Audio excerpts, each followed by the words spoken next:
ગુજરાત રાજ્ય ફેર price shops and kerosene licence holder એસોસિએશનના પ્રમુખ પ્રહલાદ મોદીએ અલ્ટિમેટમ આપ્યું છે।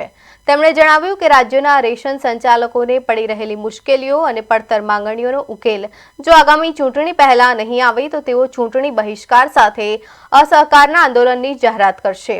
અન્ન અને નાગરિક પુરવઠા વિભાગ દ્વારા અમદાવાદ શહેરના સાબરમતી ઝોનલ કચેરીમાં અમલમાં મુકાયેલા પાયલોટ પ્રોજેક્ટમાં અનેક વિસંગતાઓ ઊભી થઈ છે। વિતરણ વ્યવસ્થામાં ખામીઓ સર્જાઈ રહી છે અને સીબીડીસી અંતર્ગત પંજાબ નેશનલ બેંક સાથે કરાયેલા ટાઈઅપને કારણે પુરવઠા વિભાગ બેંકના શરણે થઈ ગયું હોય તેમ લાગી રહ્યું છે।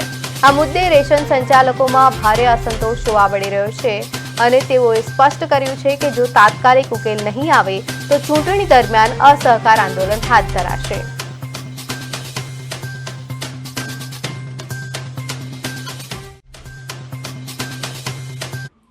કદાચ ત્યાંથી એવો જવાબ પણ આવશે કે આ પ્રોગ્રામ ચાલુ હોય એટલે પેલો ચાલુ ન કરી શકીએ। તો મારો એમનો સીધો સવાલ છે કે સાબરમતી ઝોનની અંદર પાછલા 3 દિવસ કઈ રીતે તમે માલ અપાવો છો? એટલે ચાબવાના અને બતાવવાના જુદા હોય એ ચાલે નહીં।